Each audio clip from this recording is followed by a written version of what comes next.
review my able deputy minister for this effort. I can tell you that the review is almost closed. At least I'm sure by next week when we announce it, at least 250 licenses will be revoked. I'm very sure about that one. It is very clear that we need to also review and amend the main Mining Act, Act 703. A lot of provisions there must be tweaked and strengthened. And why is it that those in Accra can just decide, because you are my friend, just get a license? You don't even know Elembele. You can just walk in there, wave your licenses at the chiefs and the local people and tell them that I am coming to take the gold underground, your cocoa, and you have no power. This review includes reforming it and creating, empowering our chiefs and communities in the district areas where the gold is. We are going to form district mining committees to make sure that the recommendation for licenses will first and foremost come from the district, the owners of the resource. We are also going to create avenues for not only medium scale, but small scale, but medium scale. What has happened? Small scale mining is 25 acres. So I go through all this hustle and I get 25 acres. When I finish mining it, I have to go through this lengthy, crazy program. Now I won't go to Accra again. All I have to do is just continue the illegality. How do we create the opportunity for those who have done the right thing to be given medium scale and large scale? As the president has announced, we have been, as Ghanaians, at the back of the bus. We've been in the middle in the mining industry for over 100 years. We think that Ghanaians have reached the point where they can have the commanding heights of the mining sector, as Nkrumah will describe. And when you see the president making the case that when we give you a 30-year mining lease, it is not automatic that it's going to just be given, and that we are going to now move in that direction to empower Ghanaians. This is what the president meant. And so we are doing a lot.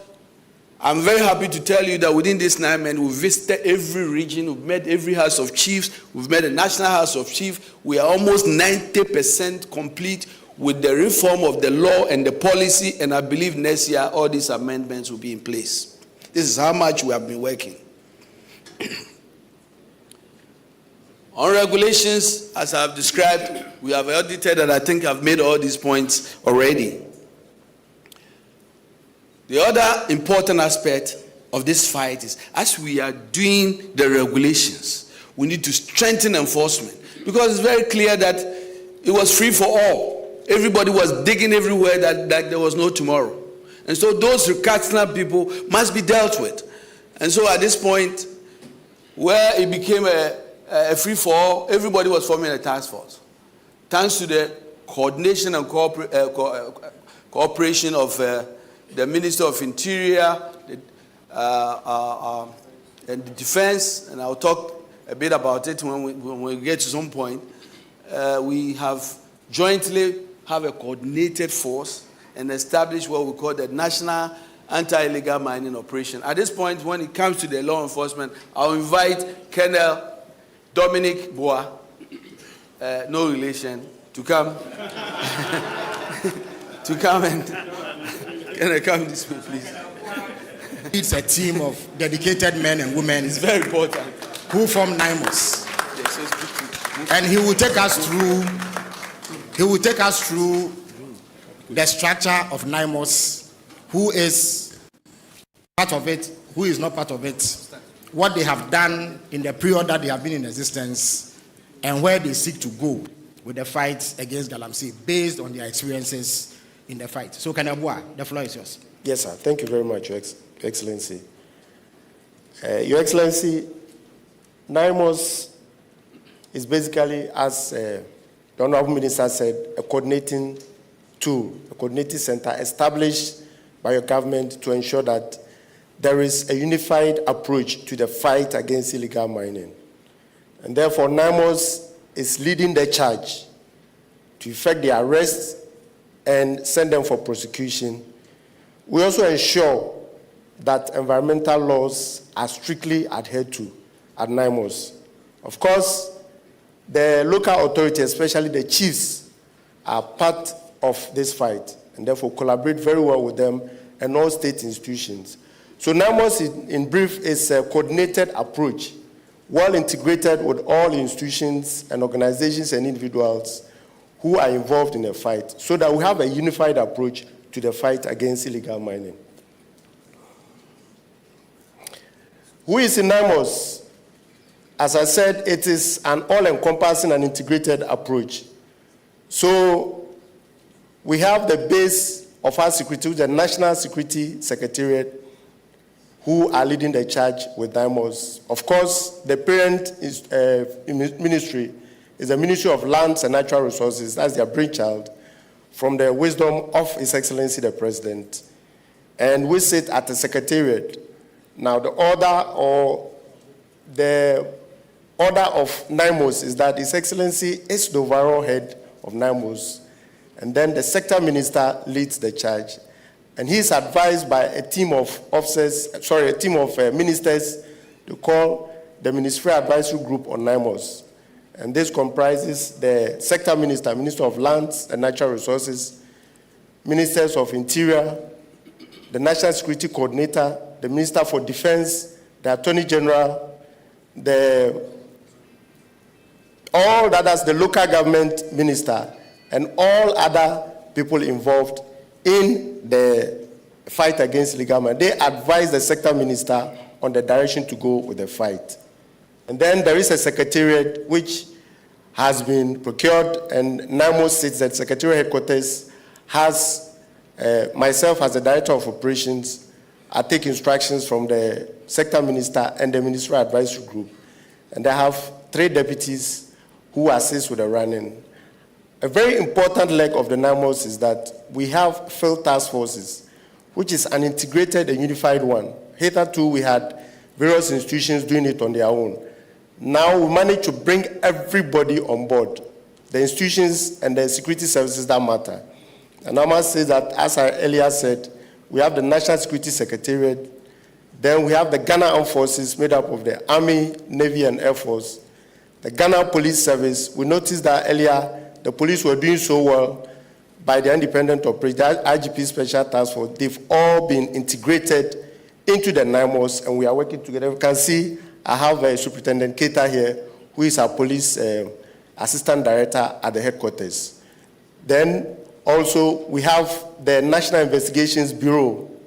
We have the Immigration, Ghana Immigration Service, because of the foreigners in the space who are not legally authorized to do mining in that small-scale sector. And then we have Narcotics Control Commission. There's a lot of drug issues when you get to the Galamsey site. Of course, we have the chiefs. We have a lot of local informants, because it is a collective effort. The small-scale miners are involved. They have an association who give us a lot of insight into what is happening on the ground. And together, we forge ahead in the fight in this unified manner. I must say that we have the Blue Water Guards, who are doing marvelously well. They are more or less like the eyes and ears along the riverine communities. So what happens is that they are deployed, about 1,000 of them, almost 1,000 of them are deployed, and they give us a lot of information on the operations to conduct. Then also, we have the local chiefs who also assist us with information. I know what I'm...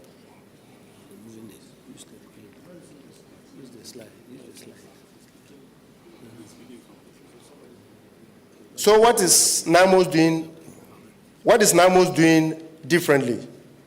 We know that there have been several efforts which are all meant to do good. However, the NIMOS is going to operate differently, because we are combining both kinetic and non-kinetic effects.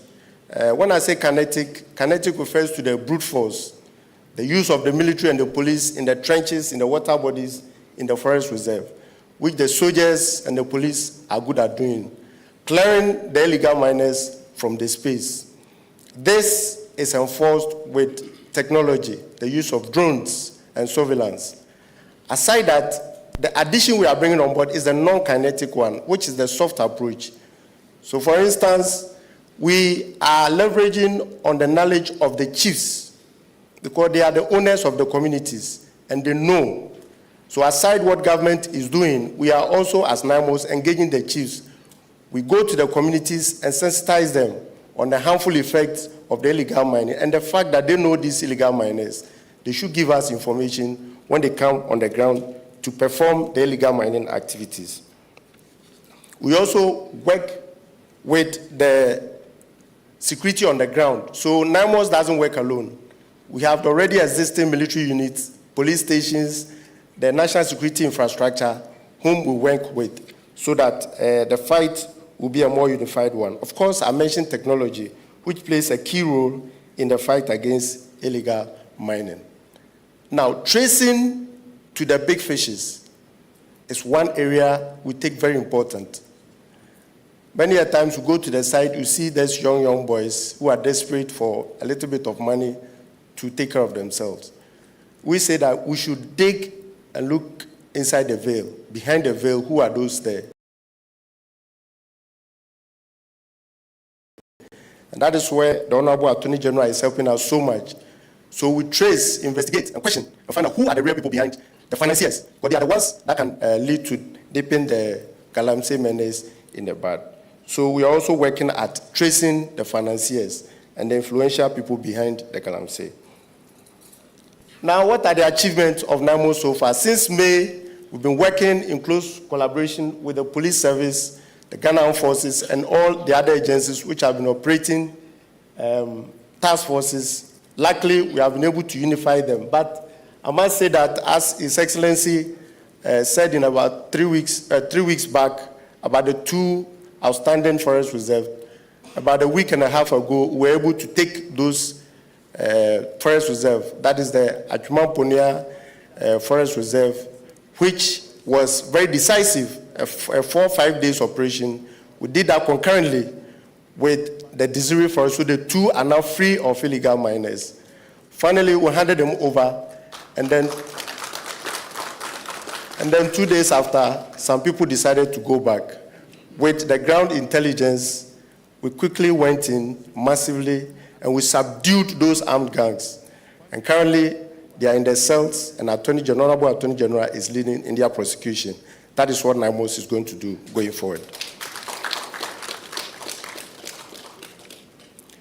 About 450 excavators have been seized at various police stations and barracks locations, and the necessary registration and tagging is ongoing. Currently, as I speak this morning, one of my deputies and a team from the various organizations, Forestry Commission, Minerals Commission, are off to Kumasi to register all those ones we have in safe custody. They will go around the whole country, all the lodgement areas, and make sure that the state gets a full hand on all these seized excavators and take the necessary decision so that they don't go back into the illegal mining sites. We have over 1,400 people arrested and at various levels of investigation and prosecution. The Honorable Attorney General, I'm sure, will speak to these ones. Over 500 chamfans. In fact, 500 is an understatement. They have all been destroyed. And I've told my troops that they should be brutal when they get to water bodies and there are chamfans inside. We will not bring chamfans out because it is at a cost to the state and they may not even be serviceable. So the best thing is to damage, destroy, and burn them completely in the water bodies. And then later we'll go and clear the debris so that the chemicals and the corrosion can go off the water. So that is what we are doing. And it's a bold step. We will not stop doing that. We'll continue to burn them in the water. The forest reserve, whatever equipment we cannot use, we will damage them, including excavators. We'll scatter them into pieces in situ.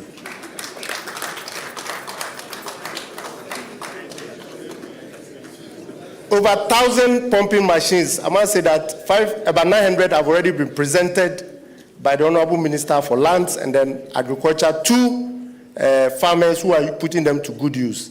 As I speak, I have about 150 still in the NIMOS stores ready to be presented to the farmers so that they can be put to better use than destroying our environment. Then also, there are a lot of weaponry in the Galamsey sites. There are some of them we've seized. We are processing them, will be handed over to the Ministry of Interior and the National Security Secretariat so that the necessary disposal actions can be carried out. I must say that there are some vehicles that were seized from illegal mining sites. They are no longer for the owners. The Honorable Attorney General has told us that he is going to help us to seize them. We will seize them as soldiers. But the Honorable Attorney General will help us to secure them legally. Once we get them legally, we'll continue to use them for our operations because we need these resources to carry out the operation. It's a better use than using them for illegal mining. So going forward, I must say that what should Ghanaians expect? There's a lot more. The NIMOS is going to deploy fully, firmly, as the minister has been highlighting, across the length and breadth of the country. In fact, we've zoned the whole country into 7 illegal mining zones or regions, and further sectorize them into 21. And we're going to deploy troops enough at every center. They will be there 24/7. The illegal miners think they can operate in the night. No. We will picket every location and make sure that life is made unbearable for them going forward. And we'll be ruthless with them because they are environmental terrorists, as Dr. Kenashibe used to say. They are terrorists and must be treated as such. We have only one Ghana. We need to do everything possible to protect it. The 21 zones we have been given focus by His Excellency the President. Every water body within those zones, every forest reserve, the roads and railways which are being dug, and then foreigners who have come to destroy our environment, we will focus on those areas and make sure that those who are mine legally have the access to the legal areas to mine sustainably.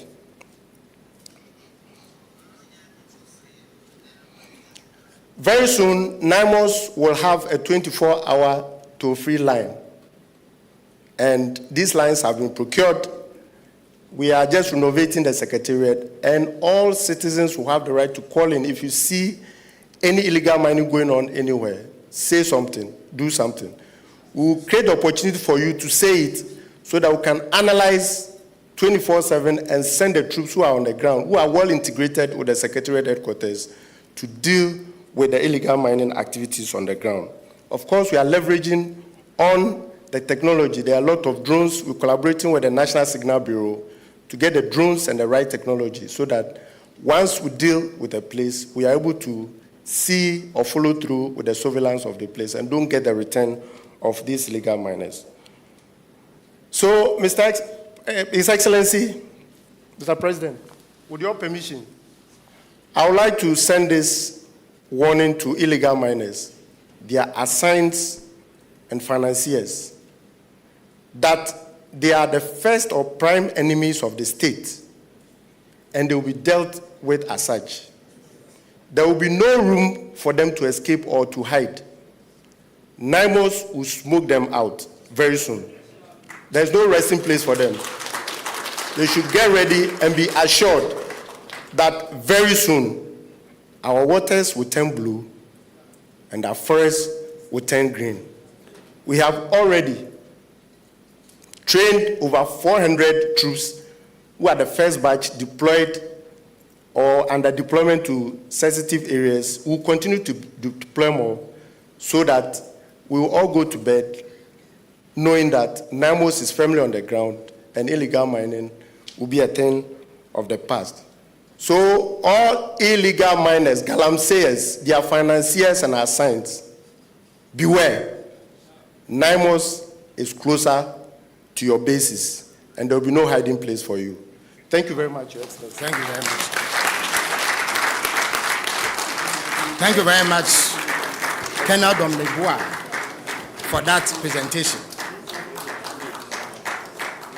So, Colonel Dominic Bois and his men have arrested over 1,400 illegal miners. The immediate question that arises is what is being done to these illegal miners and their principals.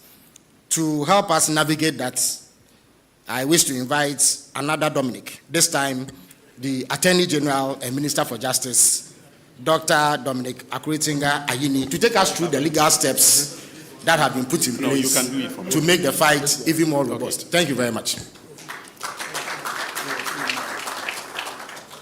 Good afternoon, Mr. President, and good afternoon, my fellow Ghanaians. In terms of the legal steps, the Minister for Lands and Natural Resources has underscored the fact that legal and regulatory reform is at the heart of what we are doing in order to change the narrative about illegal mining. So one of the things we have done is to review the Minerals and Mining Act. And I have advised the Minister for Lands and Natural Resources that the current state of the law is such that licenses and leases can be granted over the whole territory of the Republic of Ghana. That includes forests, that includes the territorial waters and the exclusive economic zone. So the first thing to do is for us to streamline the Minerals and Mining Act. And for instance, in respect of mining in forest reserves, we will put a provision in the statute, in the bill, when enacted, that will prohibit mining in forest reserves completely. And I have told the minister that one of the things we can do is to identify all the forest reserves and put them in a schedule attached to the bill and make it categorically clear that no license for mining activity or lease for the conduct of mining can be granted in respect of all the forest reserve attached to the statute.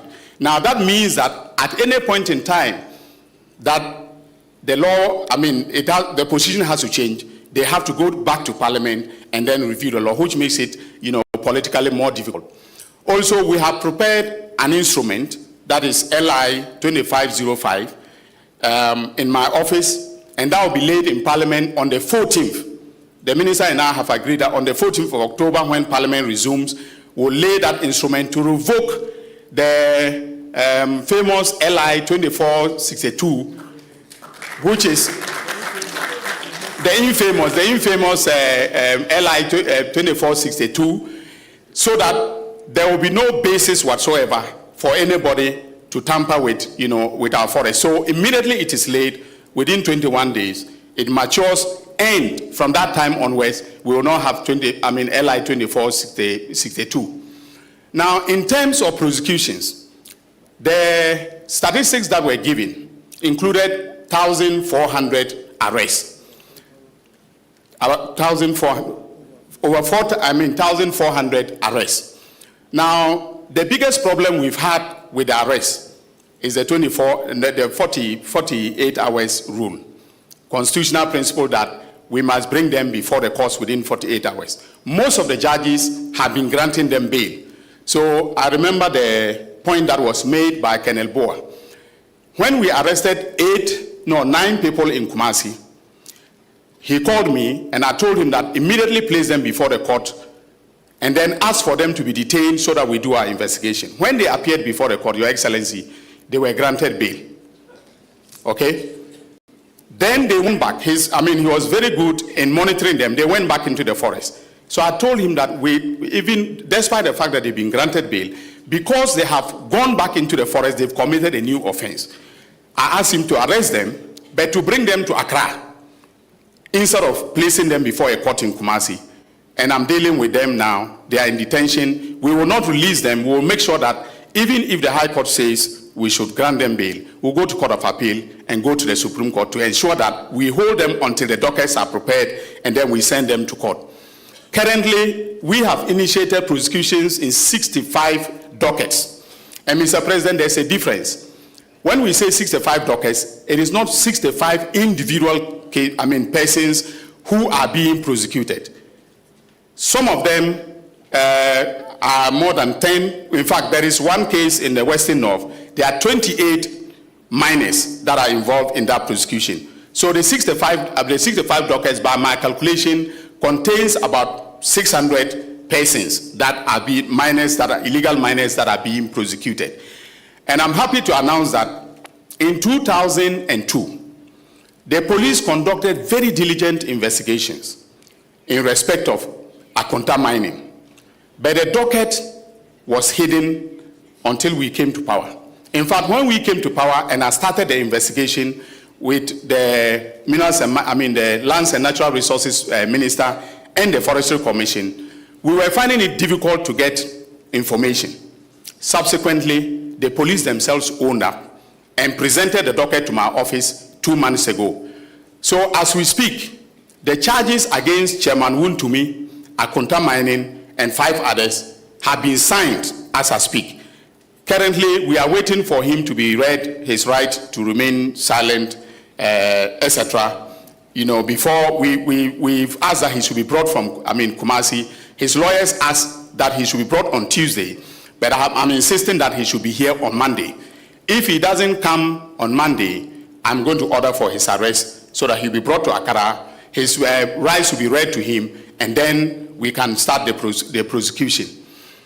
We have also put in place certain measures to ensure that the prosecution goes faster than normal. We have approached the Chief Justice, who has agreed to assign specialized courts for the prosecution of illegal mining cases. And I have laid before Cabinet, on Tuesday, Cabinet will meet and approve the Public Tribunals Bill, which will go to Parliament on a certificate of agency. And if by December the tribunals are in place, most of the circuit tribunals will be given exclusive jurisdiction to deal with mining cases. And we will appoint the chairman and panel members of the tribunals, give them timelines beyond which they should not carry a case. So, for instance, we will insist that every mining case should end within 6 months. If there are reasons for you to appeal, that is fine. But the tribunal must deliver its verdict within 6 months. Currently, we don't have those statutory timelines beyond which they should not carry a case. So, for instance, we will insist that every mining case should end within 6 months. If there are reasons for you to appeal, that is fine. But the tribunal must deliver its verdict within 6 months. Currently, we don't have those statutory timelines in CI 47, that is the High Court Civil Procedure Rules. So I want Parliament to help me to put those timelines in the Tribunals Bill so that the tribunals will do the cases very fast. So, Mr. President, this is where we are in terms of the legal steps. And as I said, law enforcement, regulatory reform is at the heart of what we are doing. And we will not spare any person, in terms of the accountability for their destruction of the environment. Thank you very much. Very much. Honorable Dominic Akuritinga Ayini, Attorney General and Minister for Justice.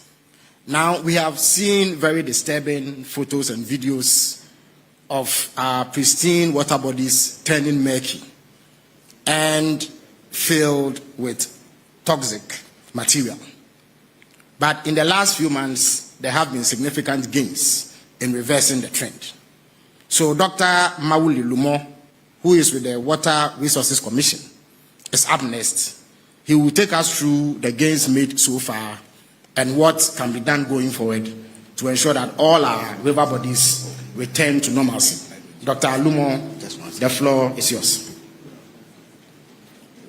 Please go back to the presentation. He has some slides to share. Yes.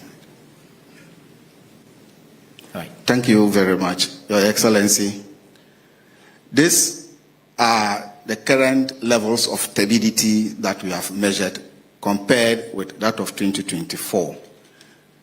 Turbidity is simply how clear a water body appears, and it is measured in NTU, nephelometric turbidity unit. And nephelometry is simply how light scattered or penetrates a water body. So if you point a light to a water body, it will present whether it is scattered or it is penetrated.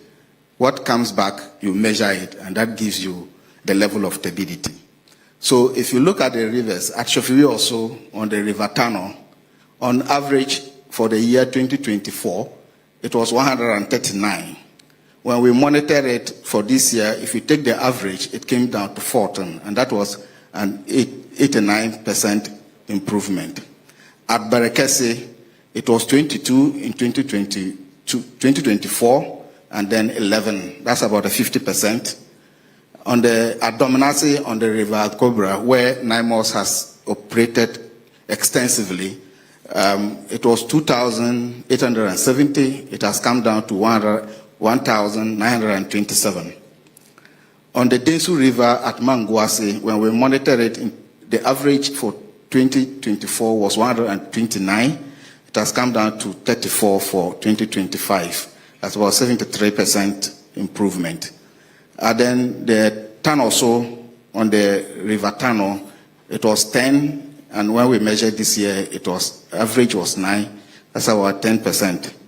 Then at Ampasia, close to the Honorable Minister's constituency, it was 1,500 and it's now 520. That's about 65% improvement. We would like to employ on NIMO to spread, because there are other places where we've had elevated turbidity.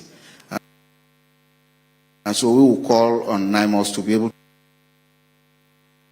to spread their activities to those places, especially the Eastern Region Central, so that at least we can also get rid of the illegal miners polluting our water bodies. Thank you very much, Your Excellency. So the Honorable Minister will conclude the presentation, after which we take contributions from CSO presidents. So I think the last point he was making was that every time we've paid attention to a particular river body, like what NIMOS has done to Ankobra, we've seen some improvement. And so I think that the effort to basically declare some of these areas as security zones will be very, very important in driving these numbers in the positive side. We missed something that I have to go back to, and it has to do with the excavators. But let me say it before I talk about the alternative livelihood. One area that was completely missed throughout all this process was the import of excavators. And ladies and gentlemen, you'll be surprised to know this, that for a whole 8 years, no excavator that was imported in Ghana went through registration with the DVLA. So it was free for all. Every excavator was coming. And I told you, His Excellency summoned us to pay attention to the import of excavators. Within 1 month, we had seized 1,200 excavators, and there was no space at the Tema Port. So we had to have a meeting to decide between the Minister of Transport, Finance, and my ministry, what we can do to decongest. We were lucky to get the military to give us a place, and that is where most of those excavators were lifted. And what happened? You couldn't move these excavators and add on to the traffic. So it was decided that we should move them when the traffic were gone. And so that is really the story of those movement of excavators. I can tell you now that as we speak, that we have DVLA office stationed at Temaport working closely with the Minerals Commission. What are they doing? Every excavator, before you even import it, the new inspection regime, the new review is that you have to be approved to import excavator. Thanks to the collaboration with the Minister of Transport, the Minister of Finance, myself, we collectively have to approve it. If you say you are coming to import excavator for mining, the Minerals Commission will bring me a letter and then will be approved. If you say you want to do quarry or you are in construction, the appropriate ministry will give us. That's when the Minister of Transport can now authorize the import. We still have thousands of excavators sitting there. Everybody is now waiting. I don't know why they are delaying, but those who have imported it are supposed to bring their legal licenses to claim it. And it's very clear, we created a process. If indeed you are bringing it for construction, a legitimate company or a quarry business, you have a contract, you are doing it, we'll readily release those excavators for that work.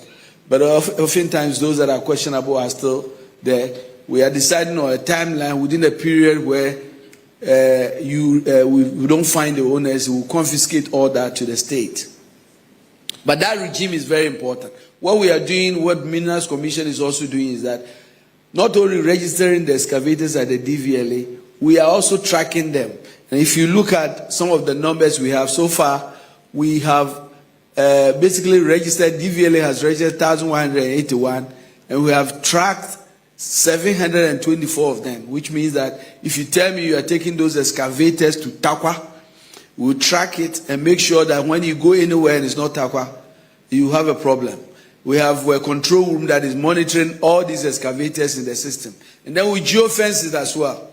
You say you are going to mine in Takwa, we know the perimeter of that mining area. You have to send it and operate within that perimeter. Anytime it goes outside the geofence area, that excavator will be disabled. And so those systems will be tightened as we go forward. And ultimately the plan is to make sure every excavator in this country is tracked and geofenced. Yes, I'm winding up. Well, I can't wind it up. There are two important things. I think I talked about degraded land. What are we doing about it? What are we doing about degraded land? I first talk about the water bodies. As you know, we launched what we call the Tree for Life initiative. His Excellency launched this in Kumasi last March. And the policy is to make sure we plant this year alone 60 million seedlings between the Ministry of Environment and the Ministry of Lands. I'm very happy that program has started, and we are moving full steam ahead on that. We've also, as part of the initiative, focusing on dechemicalizing the water bodies and making sure we protect these water bodies. Often I hear, what are the blue water guys doing? In fact, this morning I checked my social media. I said, a guy sent me and said, oh, one of my blue water guy female has been impregnated by a man. I said, I said, well, but the truth is that these blue water girls, it's funny, I read it on social media. Well, these blue water guards are not only educating those communities in the riverine area, they are acting as intelligent officers. A lot of equipment that has been seized are because of the blue water guards. And so I strongly believe they are a very important addition to the fight. And we have recruited almost 1,000 of them this year. We're going to continue recruiting more of them. They are doing a good job. I think one of the critical pillars, which is basically the last pillar, is providing alternative suitable. And at this point, ladies and gentlemen, before I even say anything, can we all rise in memory of our departed colleagues who, in the fight of this illegal mining, lost their life? Can we have a minute of silence, please?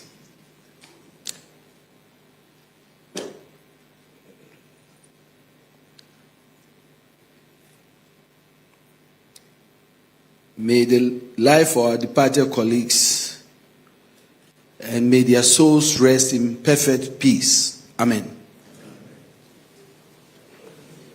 We have, thanks to the President, we established a responsible small-scale mining program. So far, we've identified a lot of areas working with large-scale mining companies as a team to make sure we transfer their best practices to these communities, create a win-win partnerships for them.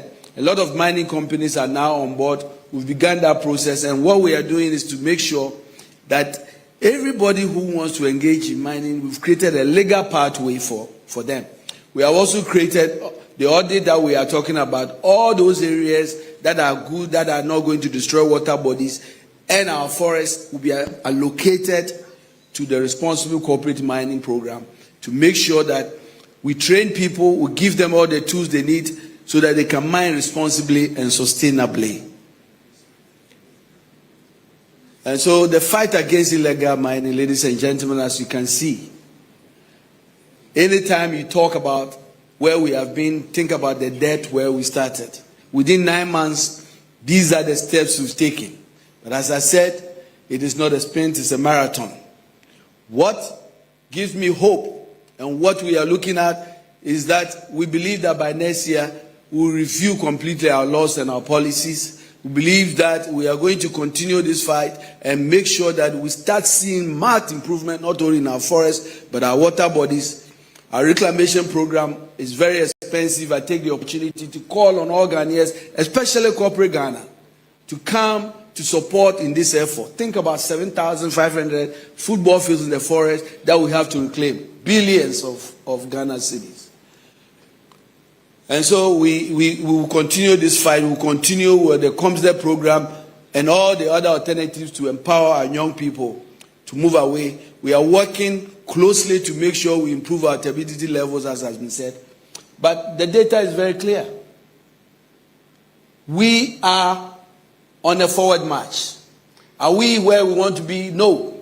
Have we been making progress? Yes. I'm confident we are on the right path.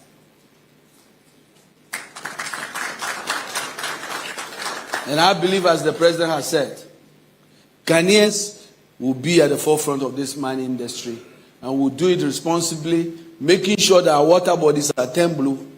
And what gives me confidence is the political will and the leadership that His Excellency John Mahama is providing. I thank you very much. Thank you very much, Honorable Minister for Lands and Natural Resources. So, government has presented its offerings in the fight against illegal mining. President Mahama would now like to hear from members of civil society organizations present, as well as the clergy. So the floor will be opened. If you have any comments, contributions, or indications to give, please put up your hand. The microphone will be brought to you.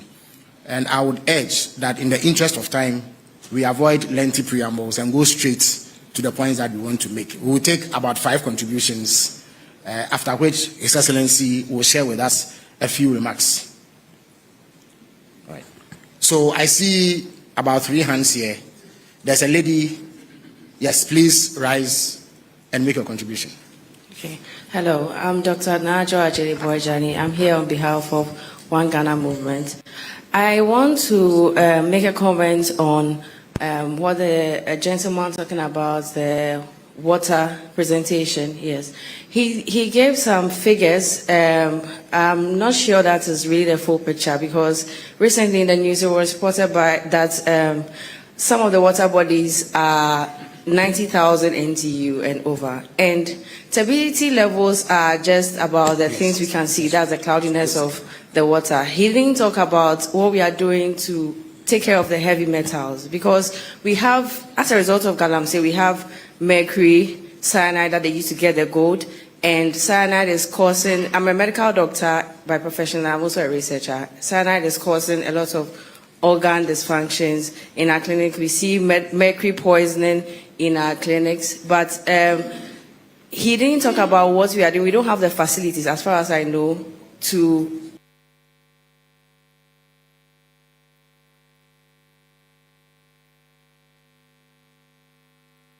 I don't really understand when he says that we are on a forward march, because I feel like we are not doing enough. Because last year we even had a lot of cholera cases.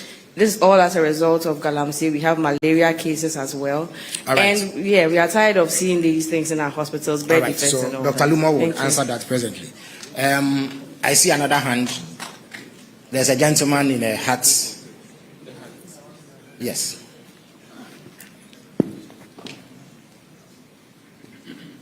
Yeah, Dr. Akenashibe, pardon me for not making you out. Thank you very much. Your Excellency, unfortunately, the time that has been given is quite short. Yeah. So we have written out what we would present, and we would give it to you, and we would give a copy to the press as well. His Excellency, we believe that there's some political will that you've demonstrated. The minister is working. But the elephant in the room was not mentioned. You heard the Attorney General talk only about Akonta Mine. The Attorney General has referred some politically exposed persons to the Iyoko. We've not heard anything about that. There are some politically exposed persons that we, the Ghana Coalition Against Galamsey, have petitioned you about. We've not heard anything about that. there are some chiefs that are complicit in it. So let me read just a short bit of what our ask is. Our ask is that given the unprecedented crisis and the fact that our demands are clear, we ask you, His Excellency, to clearly tell us in granular definition, your granular definition of success in the fight against Galamsey. Also share with us very definitive roadmap that would include key milestones and timelines and how we are going to get there. We believe that the work that has been done by EPA and all about the level of heavy metals in our water bodies, the turbidity that have gone above 98,000 NTUs, and my brother, the scientist, that report you shared with us, unfortunately, for all of us who are scientists, we know that this is not how you measure water quality.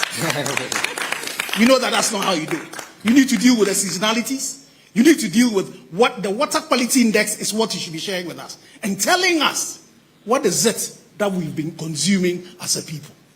And all of us, our lives are at risk. Our lives are at very risk. So we ask that His Excellency, you also tell us what benchmark would compel you to invoke the state of emergency, which you term is your last resort.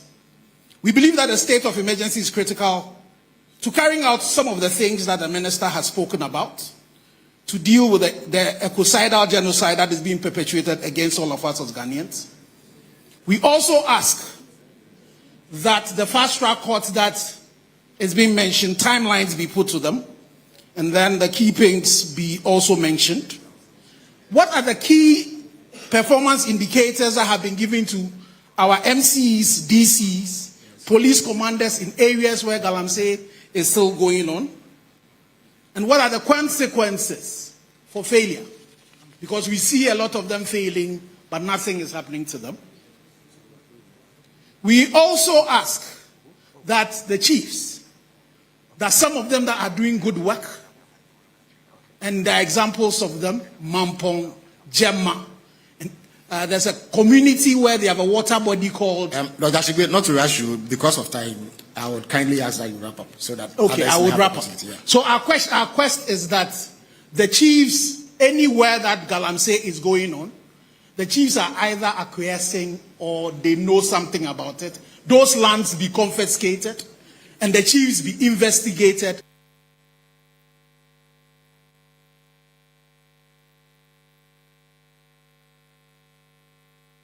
Let's continue those cases against the community members who are fighting this on our behalf.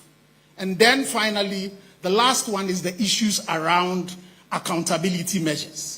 Ghana Water Research should be publishing the quality index of water that is coming to all the treatment plants. The president should also commission a group to be doing food quality tests and publishing that to all of us so that we are sure that we are not consuming poison. And we will submit this document to His Excellency. Thank you very much. Thank you. So I'll take a couple of questions from here. I see a hand up from behind, and then one. There's a Reverend Minister in front here. Yes.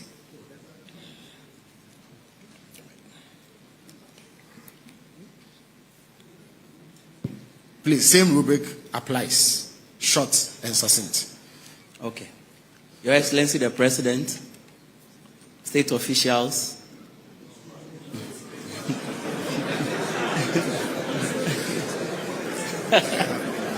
so much for brevity. Yeah. Okay, I'll go straight to the point. Yes. Mr. President, I state unequivocally that our nation is at war. There are criminals, environmental terrorists, greedy men and women that have waged war against the sovereignty of Ghana and her citizens. They are not fighting us with missiles. They are not bombarding us with bombs. But they are fighting us, including generations unborn, with mercury, cyanide, arsenic, lead, and what have you. where we have gotten to now, we have to make a decisive decision whether we are going to tolerate what is going on at the moment, or we are going to take a frantic action to arrest the menace of Galamsey. And I'm going to appeal to the president that he must do what the president of Ghana must do. He must do what the president of Ghana must do, which is, Mr. President, declare a state of emergency. Mr. President, only you have the power to declare a state of emergency. And therefore, please, do it. Professor Osai Sampeni, just last week. You've made your appeal. In the interest of time, let us move to... No, 2 more minutes. No, I'm afraid I cannot afford that. So the Reverend Minister in front here will have his bite of the cherry, please.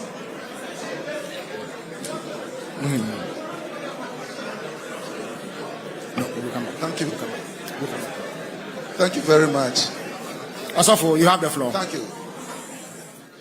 Your Excellency, I want to take opportunity to congratulate the effort that has been made so far. In the presentation by the Honorable Minister for Lands and Natural Resources, he indicated plans to establish district mining committees. My concern is whether this will not be another avenue for corrupting the system at the local level and even granting these opportunities more frequently than what we see now. In terms of the vehicles, the machinery that are being confiscated, I humbly would want to request for very transparent accountability in the interest of government, so that naysayers will not pick it up and talk about missing excavators and chamfer machines.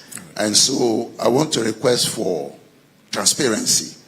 My third question is whether we can have regular weekly updates. I mean, the concern for state of emergency being declared is coming from an apprehension of what is being done. And so if, like we are hearing now, there can be a regular update, I mean, statewide, so that people know what progress is being made and people can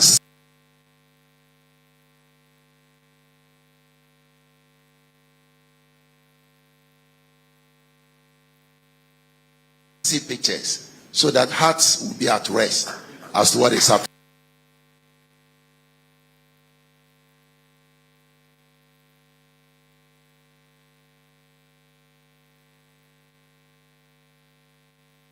Thank you. Thank you very much. I saw the hand of Colonel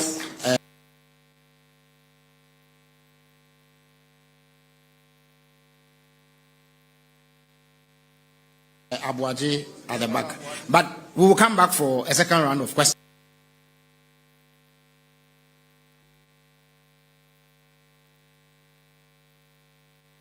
So those of you who want to ask more questions, you will have the opportunity to do so.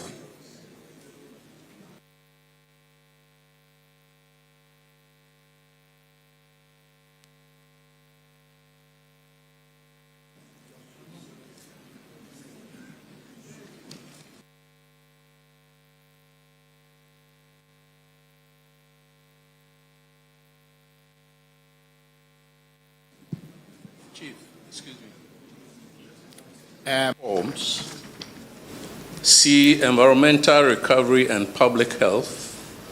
D, livelihoods and economic alternatives. E, institutional transparency and political accountability. And last but not least, the strategic intelligence and security. Within this framework, I would wish to borrow from the strategic thought the Chinese general Sun Tzu, that the best general is the one who wins a war without firing any shot.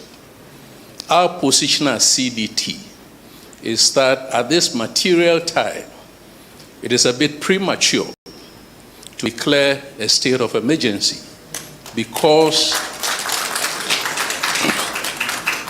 it entails political, socio-economic, and other security risks. So therefore, our main point within this 6-point framework is to identify the center of gravity of Galamsey. And that center of gravity is the use of industrial machinery. So therefore, the main effort, and I'm speaking in terms of military strategy, the main effort of the state, the government, against that center of gravity will be to eliminate the use of machinery, heavy machinery. If we can do this in timelines, we would have reverted the issue of illegal mining to the days of Don Diego de Azambuja, when we were basically mining gold with basic implements. Once we do that, all other things will fall in line. But as I've said, our policy brief outlines the details of how we could go about this. All right. Once again, I thank you. Thank you very much. As I indicated, we will come back for another round. But I would invite Dr. Lumo to address the medical doctor's concerns regarding dechemicalization and other important indices in the assessment of water quality. That can tie into Dr. Ashigbe's concerns relating to other metrics that you may not have spoken of. But I would invite Dr. Lumo to address the medical doctor's concerns regarding dechemicalization and other important indices in the assessment of water quality. That can tie into Dr. Ashigbe's concerns relating to other metrics that you may not have spoken about. After him, the Attorney General will address the matter of politically exposed persons referred to his outfit for action and the status of that. His Excellency may want to speak about the state of emergency when he gets his turn to sum up. And then the Minister for Lands and Natural Resources will address concerns raised by Osofo on the District Mining Committee initiative and transparency and accountability measures to ensure that nobody takes advantage of the situation to enrich themselves, as was the case in the past. And then Colonel Abuaje's take on the premature cause for state of emergency may also be addressed by His Excellency when he gets opportunity to wrap up. So, Dr. Lumo, shall we have you? Yeah. Thank you. Hello. Okay. Thank you very much. On the issue of the monitoring, what we presented here is just one parameter. That's the stability that we all can relate to. It's what we see on the ground, and that is what we brought over here. For heavy metals, it's this year that we began monitoring heavy metals. We've always been doing only the physiochemicals. We've not done heavy metals, but this year we began this heavy metals monitoring, and I don't have the results here. That's why you don't see it here.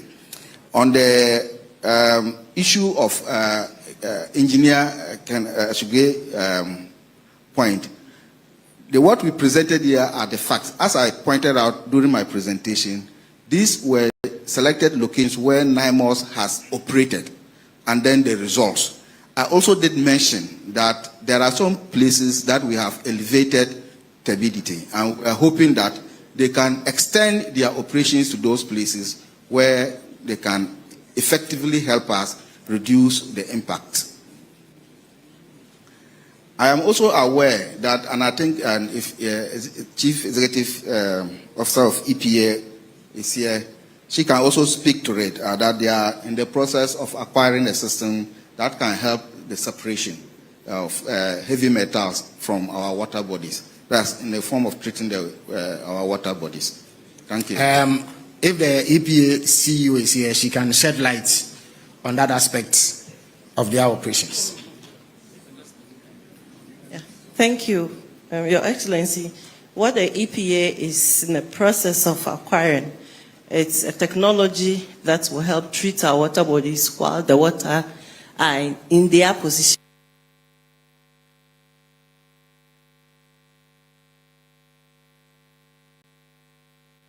Timelines. Dr. Shigbe is interested in that. The timeline from water.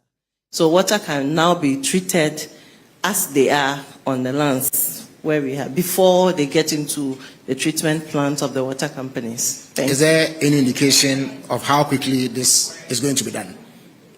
Timelines. Dr. Shigbe is interested in that. The timelines is tied to financials as well. So we are seeking commitment authorization from the Ministry of Finance. Once we have that, we'll be able to procure this technology. It's a chemicalization of our water bodies. Then we'll go ahead with it. All right. Thank you. Thank you very much, Prof. Now, the Attorney General will speak to the politically exposed persons and the status of investigations, as well as any other actions that he may have initiated against such persons. Thank you very much. It is true we referred two people who are politically exposed to the Economic and Organized Crime Office for investigation. These were the Honorable Yamin and Abanga, who is a third national vice chairman, one of the vice chairmen of our party. When we did the referral, it was upon intelligence that we got that was sent to both myself and the Minister for Lands and Natural Resources. But after we did, some petitions came from small-scale miners to the Economic and Organized Crime Office, then complicating the investigations. And so, as we speak, an investigative report is yet to be made to my office because those small-scale miners also brought their petitions that had allegations against the two persons who were referred. And so at this point in time, I cannot definitively speak to what is contained in the investigative report because it is yet to be presented to my office by the EOCO. But we are definitely taking action on those matters. Thank you very much. Right. Okay, so Honorable Minister for Lands and Natural Resources, are your district mining committees prone to corruption? No. And are there mechanisms to ensure transparency and accountability in the handling of assets that are confiscated during the fight when Kenebo and his men stormed these Galamsey sites? Thank you very much. I think that before I answer that question, I think the point about the custody of the seized excavators and how we protect it to make sure we don't create that a challenge of missing excavators is something that has been taken on board. We're doing everything to make sure that those are strictly protected in government custody. Already in the current laws, everybody who gets the licenses, in the process of the licensing, are supposed to engage these mining communities and local communities. What has happened is that those are not happening. You've had a lot of complaints about chiefs in these mining communities. And so, when I was talking about the district mining communities, what I said was that they are going to be the first step in the licensing process and basically give recommendations. Those recommendations will be followed up by the Minerals Commission before those licenses are ultimately issued. And so I think it's an additional layer which I think will be helpful to address those concerns. Thank you. Right. Thank you very much. We'll come back to regularity of yes. All right. Oh, I think that's taken on board and it's something that we'll be doing. Yeah. Thank you very much. All right. Thank you very much. So we'll come back to another 5 questions or contributions. So we'll start with second from left. Yes. Bishop, please, you have the floor.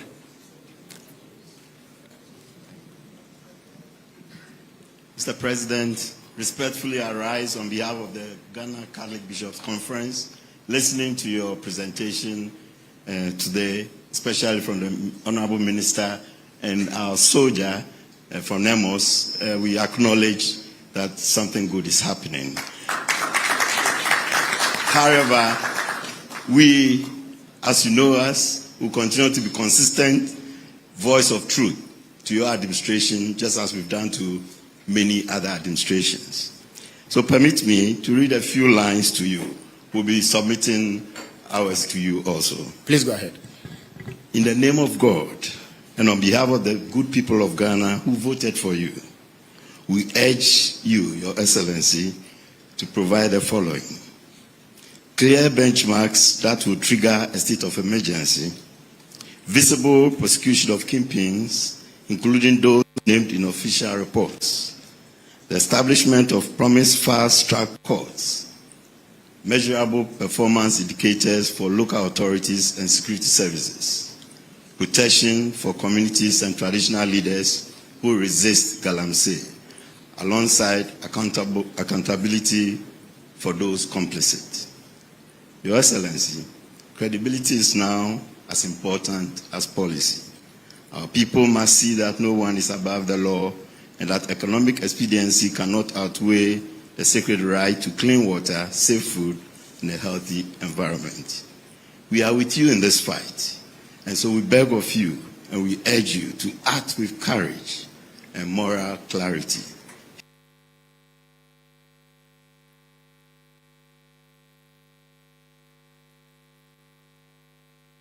Delay is to raise complicity in what is fast becoming an ecocidal tragedy of monumental proportions. Our house is on fire. Let us put it out. Thank you. Thank you very much, Bishop, for those moving words. The president of the Ghana General Association leads an organization that has been vocal in the fight against Galamsey. So at this stage, we would hear from him and learn what his organization represents. Thank you, in this Honorable fight. Minister. First of all, colleagues, as a matter of fairness, let's acknowledge the progress made so far.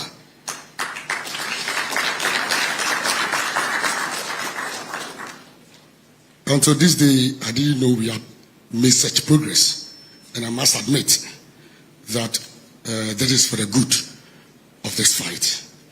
And so we will continue to select on a matter of continued engagement and also update, as requested by my brother here, the Reverend Minister, that how do we tell the story?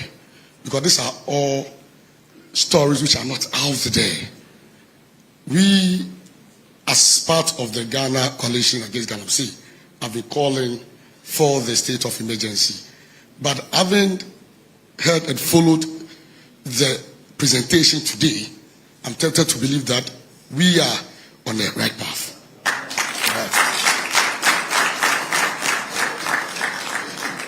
It is a matter of having progressive engagement and also getting the media involved in telling the story. That's why we need the resources, the tools to be able to get the story from the ground and report it as it is. I believe that the Honorable Minister is here. I have called on him severally. The GJ is ever ready. Our doors are open to partner with the ministry to tell the story as it is, so that the citizens and the good people will appreciate what is being done. But I still think that, as you said, we still have a long way to go, and the government must not be complacent in what has been done so far, must rather double our steps and ensure that success become ours. Thank you so much. Thank you very much. So there's a gentleman in spectacles in the middle, in Fugu. Yes. It appears contributors are not identifying themselves. So please identify yourself, your organization, so that it helps us appreciate where you're coming from. Yes. So my name is Professor Serge Nbwana. I'm the Director of Council for Scientific Industrial Research, Water Research Institute. And I must say that what we're hearing and what we've seen, I think, is quite good for the progress that have been made so far. And I must indicate that when the commander spoke about the Galamsey monitoring in the day, I said, well, that is no. But then he has indicated that they are going to continue this during the evening and the night. And I think if that is the strategy, then they must try and follow through with that. Now, you will note that Dr. Lemore did indicate the level of turbidity reducing significantly. And I must say that it's not the first time, because I remember in 2017, there was a year banned on Galamsey. In fact, Water Research Institute had been following through in terms of monitoring of the water, and we saw a significant reduction in the turbidity, and alongside we also saw reduction also in other heavy metals. What I might say that the water itself will be able to cleanse itself over some period, but it will take some time. So I recommend, and I ask Mr. President, that if this is halted, then there must be a regular monitoring of heavy metals in the water. And we must know that it's not only the mercury, because there are some heavy metals that come along with the ore, which we break for the mining. So during the process of the crushing, grinding, and the washing, other poisonous heavy metal are also released, like arsenic, which is carcinogenic, like lead and many other.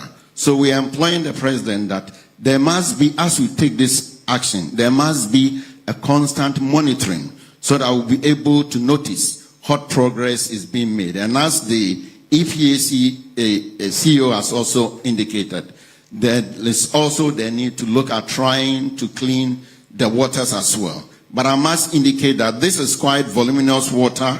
Pra alone is about 375 kilometers. And if you want to clean, it costs for a lot of money to do that. But I think that in specific areas may require. I must also indicate that special areas around the intake of water for Ghana Water Company, those areas must be looked at in terms of decriminalization so that this effort will be made. But I must say, a good progress is being made, but we need to hold on and do our best to ensure that this is done. Now, I believe that when it is done, we will have a lot of health hazard that we are seeing come to an end. I thank you very much for the opportunity. Thank you very much. There's a lady at the back here whose hand is up. Please give the microphone to her.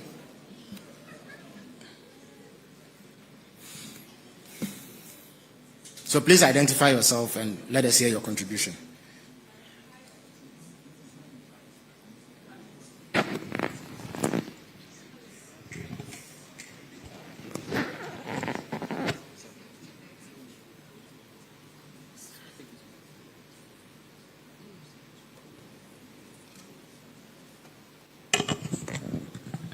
Hello, good afternoon.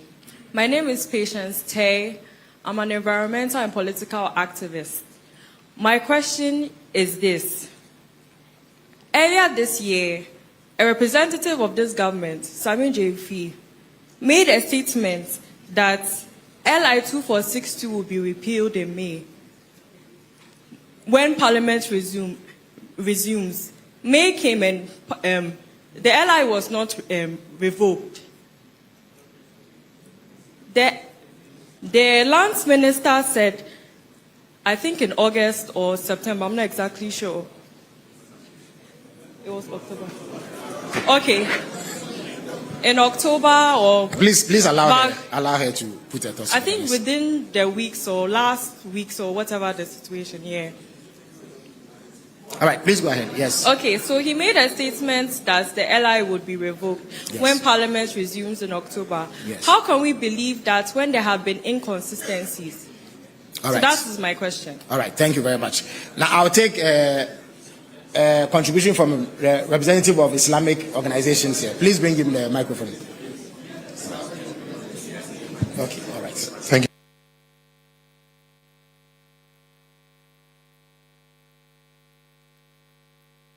Contribution coming from the House. There is one fundamental issue that I think we should be looking at, and that is enforcement. All the suggestions we are listening to, as what other colleagues were saying. Now, having listened to the presentation and then the contribution coming from the House, there is one fundamental issue that I think we should be looking at, and that is enforcement. All the suggestions we are listening to has been captured already in the presentation. Those are brilliant solutions. All we need at this stage is to enforce. Right from the legal to the task force, and then the blue, is it the blue armies? The blue water. We know exactly what to do. We have an idea of what to do. From the Muslim community, we are just asking that let's work on the enforcement and we'll make a lot of gains. Thank you very much. Thank you very much. So we'll now take a contribution from a representative of small-scale miners who have perspectives to share on this matter. For the avoidance of doubt, these are not Galamseyers. These are small-scale miners. Yes, thank you very much. Properly so-called. I'm Godwin Amar, the General Secretary of the Ghana National Association of Small-Scale Miners.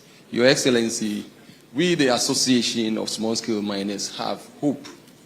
We know the issue of illegal mining is not an event, but it's a process. So we are going to work with NIMOS to ensure that we attain the extraordinary, that is, ensuring that our water bodies gain the stability levels that we all want to see. The establishment of the Gold Board, as one of the example, is that whilst we are able to, formalize the downstream, which is the trading aspect of the small-scale mining sector, and we are seeing the gains in terms of gold production, which we've not seen in this country before. Every month we are getting close to 2 tons of gold. And if you look at the economic benefits, you know that the industry is something that we cannot say is not contributing to the socio-economic gains of the country. The issue of Galamsey, one of the areas is the importation. We've seen excavators being tracked and all that. I want to ask the minister what he's doing about the importation of chamfans. Because now that you don't have the excavators, even the chamfans, the havoc that they can cause with the use of what we call one leg, and then small China, and all that, they can do a lot of havoc, even more than the excavators. So we propose that there should be some sort of restriction so that those who have licenses will have access to it instead of it being imported by everyone. Because research that we've done, it comes in thousands. All right. Thank you very much. I saw the hand of Franklin Kujo up. So Franklin, you have the floor. And Your Excellency, with your kind permission, we'll take 2 additional contributions and then we'll come to you. Oh, thank you very much. I'd just like to say that it looks as if we need more money. And I'm saying this for the simple reason that when I looked at last year's budget for fighting Galamsey, it was about 10 million Ghana cedis. You guys allocated almost 50 million Ghana cedis to fight Galamsey, and already we are seeing some results. Question I have, how much money do you really need to fix everything? We just want to know. And by the way, you have to be giving us updates as to how you use the money. So how much money do you really need? Because it looks to me 50 million is enough, and I'm seeing some results really, but we need more. Second question, is it official government policy to be deporting Chinese who are engaged in Galamsey? Right. Thank you. Thank you very much. So there's a gentleman at the back, and then we'll take a lady in the light blue shirt also at the back, and that will be it. All right, please identify yourself and then. Yeah, thank you very much. My name is Dr. Solomon Usu from Denver, Colorado, United States. Please go ahead, Dr. Usu. All right. I'm here because of Honorable Muntaka.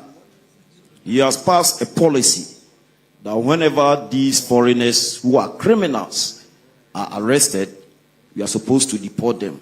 Your Excellency, you all remember that I asked a similar question back in 2019, Mr. Osafo Mafo, and then it became a political capital for NDC.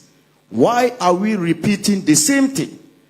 If we can arrest Chinese guys who are the key Galamseyers in this country, and we just deport them without and forcing them to reclaim our lands and restore our water bodies, then what is the fight about? What is the difference between arresting them, deporting them, and I shall once arrest and the deportation? Honorable Muntaka should explain to us. If we cannot prosecute and jail the Chinese nationals, then there's no point prosecuting and jailing Ghanaians who commit the same offense in the country that they come from. All right, your point secondly, please, make it very we've been talking about responsible mining, and in fact, I must congratulate the Sector Minister, Mr. Boa, and the team about the good work that they've done so far. It's not enough.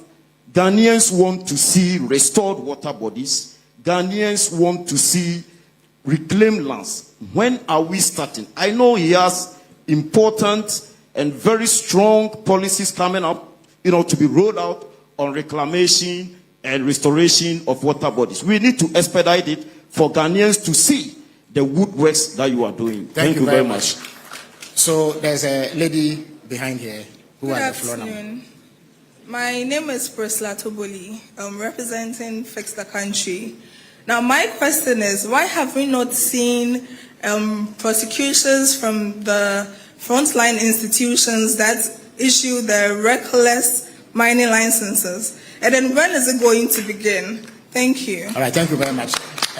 Mr. President, there is a representative of the Ghana Association of Disabled Persons. So we want to give them the opportunity. Physically challenged. Pardon my mix up. Yes. Don't worry. Thank you very much. Well, the term is Ghana Federation of Organizations. Ghana Federation of Disability Organizations. All right. Okay, so we are all persons with disability. Thank you. Yes. Thank you very much for this opportunity. Mr. Excellency, Your Excellency, Mr. President, and all the good people here, we just want to say that as persons with disability, we are one of the most vulnerable groups of this nation. And we have been so adversely affected by this evil and, bad practice. We are very frustrated, we're disappointed, and we are angry at this situation. This issue of Galamsey has plagued this nation for I don't know how many years. And we've put in measures, we've put in laws, we have different institutions, we have bodies, we have Attorney General, we have the military, we have the police. I could go on and on and on. And still, the people are doing it. And still, they continue to kill our water bodies. They continue to kill our environment. And now they are killing us as people. And still, sometimes we really get a little fed up with a lot of... I know we need to have laws in the country. I know. We need to have laws in the country. We need policies.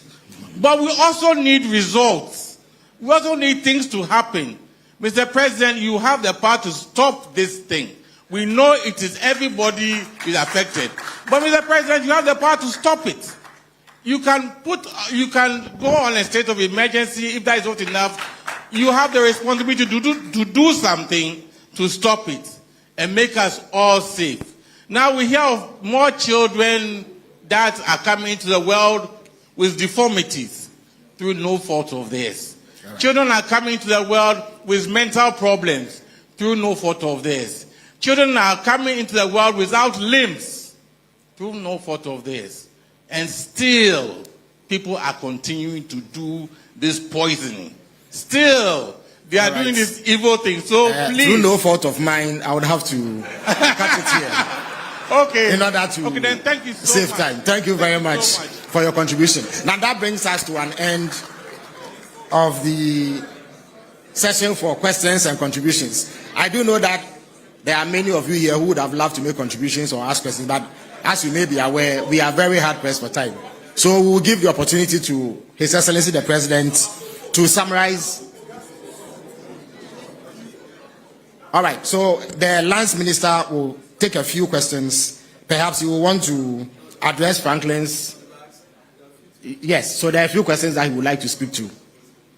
And then His Excellency the President will take the floor and make some remarks. There was a question about the frontline institutions and people who have really not helped this fight and what we are doing. I can assure you that we are dealing with them appropriately. Those that must be terminated, those that must be punished. We are working on that as part of the whole reform. On budget, I think it's a very good question. If you saw my presentation, I call on corporate Ghana to come to our aid in supporting this fight against illegal mining. For example, if I give you how much is required to reclaim 7,500 football fields, probably the whole of Ghana's 1 year budget has to be spent on the Galamsey fight. And so clearly that is really a problem, and I thank you for bringing it up. But corporate Ghana must come and support us collectively in this fight, especially reclaiming our water bodies and dechemicalizing program. It's a very expensive undertaking. And so I want to make sure we bring that up. Thank you very much. Deportation is not government policy, it's an administrative decision. And I believe that we've already tabled it strongly. I'm sure His Excellency will review this and make sure that we address it appropriately. I thank you. Thank you very much.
Go down memory lane a bit. Match day 3 was ended last Sunday, where we saw some thrilling games. Accra Hearts of Oak, they won at the Accra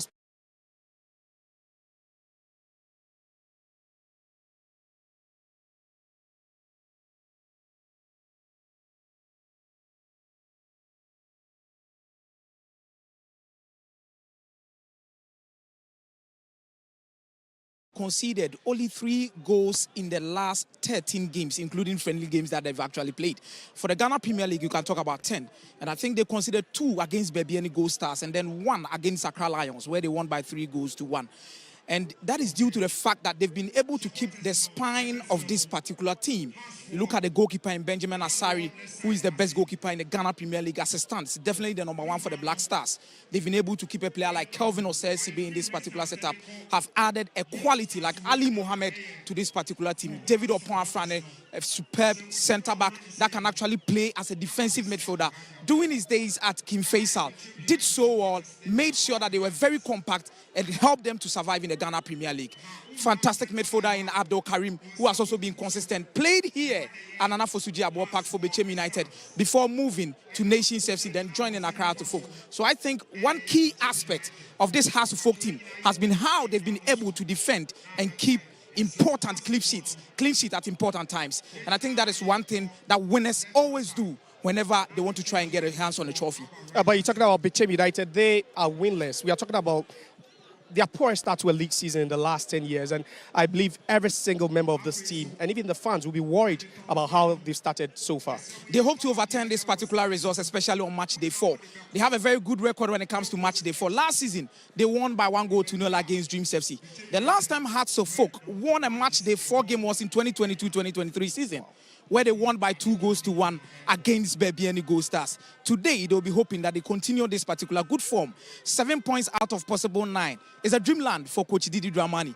The last time he coached in the Ghana Premier League was a little bit bittersweet, where he won the league with Kumasi Asante Kotoko and got sacked the following season after accumulating 8 points out of possible 21 points. It was really frustrating, and a lot of people thought that it was his season and they should have allowed him to stay on. But he goes to Norgeland, West as a technical director, comes back to Hearts of Oak and gives them their second best start in the last 10 years when it comes to the Ghana Premier League. The last time they had 7 points was in 2015-2016 season, where they had 7 points. A Suman in that particular team, Patrick Razak, I remember Thomas Abe, a very good Hearts of Oak squad with Leonard Terry as the anchor in that particular midfield, got some good results. But unfortunately, they finished third that season and they could not win the league. They actually believe that this could be a good omen. And a win here will put them to a certain level where they are going to be happy. For Bechem, it's really sad and frustrating. 1 point out of possible 9. As you said earlier on, this is their worst start to Ghana Premier League season in the last 10 seasons. And it's quite frustrating. And I think it's down to the fact that they've changed coaches over time.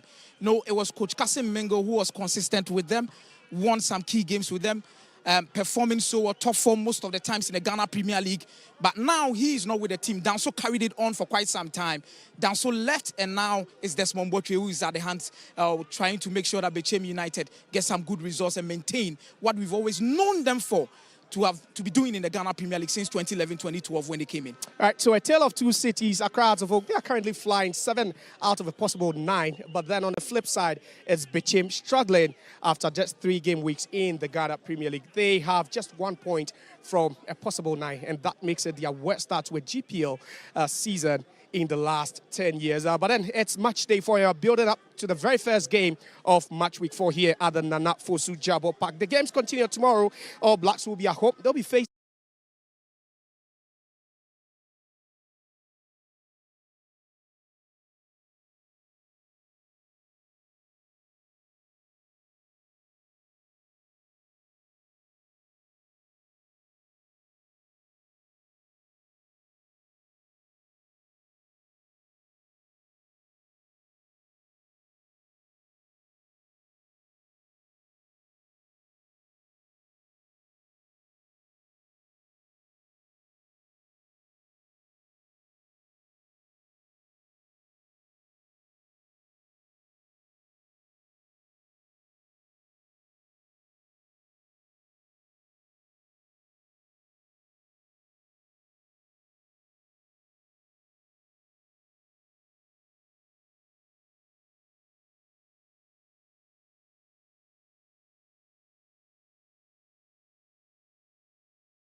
United Nations, and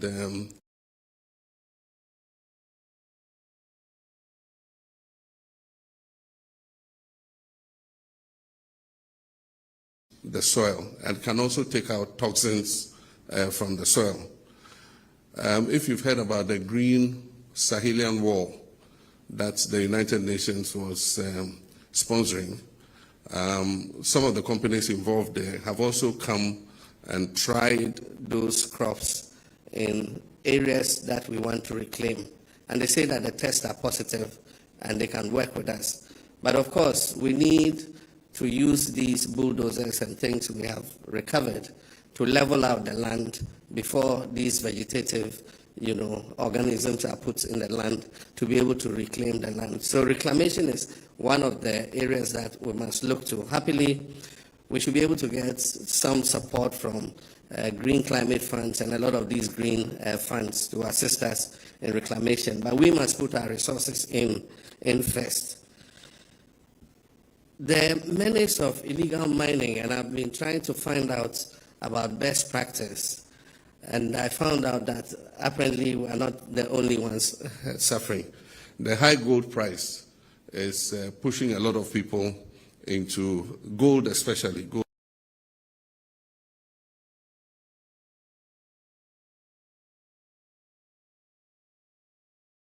Into, and there's violence, people have died, all kinds of things are happening.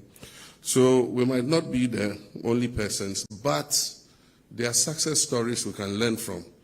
Because if you look at Chile, for instance, they've been able to formalize 90% of their small-scale gold mining. It means 90%, they were in the same situation as us. But today, 90% of their small-scale mining is formalized. And they have control of it. They inspect, they make sure that they're doing the right thing. We can also achieve that. And so even though we're not alone facing that menace, I believe that we can use the best practices of Chile and others to also formalize our small-scale mining sector and make sure that we're able to take control of it. And that is part of what we tried to do when our colleagues died in the helicopter crash. We contacted the big mining companies. Some of them have concessions like 200 miles square. And they are not going to mine all of that concession today or tomorrow. They are some of the places they've explored and found out the gold content is so low that it's not really profitable for them to start mining. But for a small-scale mining company, because of their lower costs, they can mine it effectively. But they must do it responsibly. And so together with the big companies, we said, okay, let's start this cooperative mining, seed part of your concession, so that we can move the small-scale miners from where they are causing distraction onto your concessions. And then you can help us to monitor them and make sure that they are doing the right things. So that was what we were going to launch in Obuasi when the tragic accidents happened. The first was Anglo Gold. Anglo Gold agreed, and they carved out a part of the concession. I'm happy to know that since then, Newmont have come on board and are going to assist with the cooperative mining. And some of the other bigger companies have agreed that they will carve out part of their concession so that we can move these illegal small-scale miners onto those places. And so we'll continue to do that. We also have the issue of geology and geological exploration. Currently, our mineral prospects have not been explored adequately. Happily, there's new technology generated by AI that allows those with the technology to partner with our geological survey department. And what they do is they shoot seismic from satellites, and they're able to map out exactly where a mineral prospect is. Currently, when our small-scale miners get a concession, they go and dig this place. There's not enough gold there. They leave it. They go and dig there. There's not enough gold. They leave it. They come and dig here. There's not enough gold. They dig here until they find something. By the time they find something and they're mining, they've dug all over the concession. Today, it's possible to precisely map out where the mineral prospect is. And that's part of what Gold Board is trying to do. That is their other responsibility. That is to give Geological Survey money together with their partners to shoot the seismic for Ghana and show where exactly the resources are. And based on that, do PPPs with Ghanaian mining companies that will mine that gold responsibly so that they don't go around just digging everywhere. So that's one of the things that Gold Board is going to introduce. And this fits into their track and trace system, which they are going to launch, because we cannot export gold to the European countries because of LBMA restrictions. And yet, if we introduce a track and trace system, we should not only be able to export to the Asian countries and the Middle East, we should be able to, once the gold has been tracked and it's known to have come from responsible sources, then we can export it into the LBMA countries. And that allows us to get a much higher price, for our gold than we currently have. And so Gold Board has to activate that other aspect. Aside from that, we're looking at best practices for small-scale mining, because small-scale mining is not restricted only to Africa or to Ghana. It is done even in the advanced countries. And so there are small-scale mines in Canada, Australia, even in the United States of America. And that's why when I spoke the other time, I said that we're contacting some of them so that our small-scale miners association, could be sent to go and see that you can do this in a much better way than we're currently doing. Happily, we've trained a lot of geologists, we've trained a lot of mining experts. University of Mines and Technology has trained so many of our young people who have the technology and the ability to do so. And so the intention is to attach these graduates of UMAT to the district mining organizations, and they would help the district mining organizations to go and inspect the small-scale mining industries and make sure that they are doing the right thing. Normally what you do is, before you start, you must dig what they call a tailings dam to contain any water that you use to wash the gold. And so all the gold that you wash must go into the tailings dam and is contained. And after you wash the gold and you finish mining, you're supposed to cover the pits, and then after that, there are chemicals that you can use to clean and detoxify the water. I'll come to that in a short while. But like I said, it's not an event, it's a process, but we'll never give up. It's a long journey, but we'll continue to work on it. I like that somebody raised that, what are we doing to the kingpins? Because most of those 1,400 who have been arrested are young youth who are looking for something to be able to look after themselves. And we'll prosecute them, we'll imprison them. But those who run those operations are the ones that we must be arresting and imprisoning, not these little boys. And so we need to change our strategy. We can arrest the boys and all that.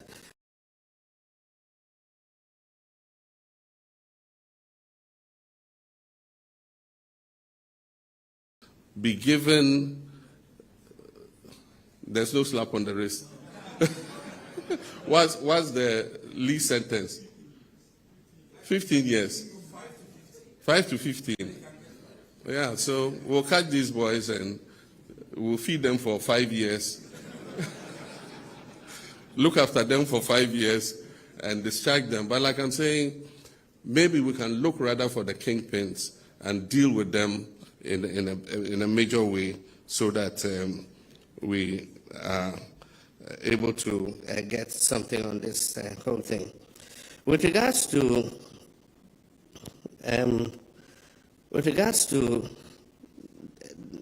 toxification of the waters, like the EPA was saying, we've started some pilots. There are new chemicals that have come that allows you to treat water and take out the toxins and the heavy metals. There are new chemicals that have come. One of them is called dioxin. The people came and we sent them there. They took samples, they tested. We're waiting for them to bring the results back. But there are other ways of dealing with gold, that is processing gold, without using mercury and cyanide. There are different for instance, you have what they call vortex concentrators. You put the gravel in there, and it's a vortex, it's like a centrifuge, and all the heavy things sink to the bottom. And you're able to take out the water, and you see the gold lying at the bottom, and you don't need to use mercury and all that. There's carbon filter. There you can use carbon filters to filter the water in order to be able to take out any toxins that are in there. They call it activated carbon filtration. You have reverse osmosis that is capable of taking out heavy metals and others, from the water.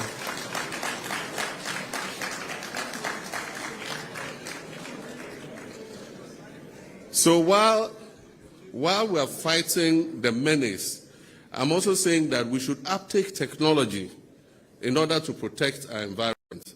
So yes, let's fight the illegal mining, but at the same time, let's bring in the new technologies that allow us to be able to protect our environment. Now, with the elephants in the room, state of emergency. Yes, I have the power to do it, but the president acts on the authority, not only on the authority, on the advice of the National Security Council. And as at now, this moment, the National Security Council believes that we can win the fight against Galamsey without a state of emergency. I want to assure you that the day they advise me otherwise, that, boss, now we need a state of emergency, I will not hesitate in declaring a state of emergency. But we do still think that we have the powers to be able to win this fight. And as we deploy more troops and we apply more resources to the fight, I'm sure that gradually we'll begin to see that we're winning the fight. So like I said, this is not going to be a one-stop dialogue. We're going to continue to update you. We need your support. We need your criticism. We need your advocacy. We need your pressure. Continue to put our feet to the fire, because that will encourage us to also continue to work harder. And so I want to personally assure you that as president, I will also continue to put pressure on my lands ministry and all the ministries that are involved in this to make sure that we're able to hand over to our children and our grandchildren an environment that our great-grandfathers handed over to us. They gave us a beautiful country with a lot of forests and trees and beautiful rivers. We should not hand over poisoned rivers and desecrated forests to our children and our grandchildren. And so we will continue to fight. I believe that we'll win the fight against Galamsey.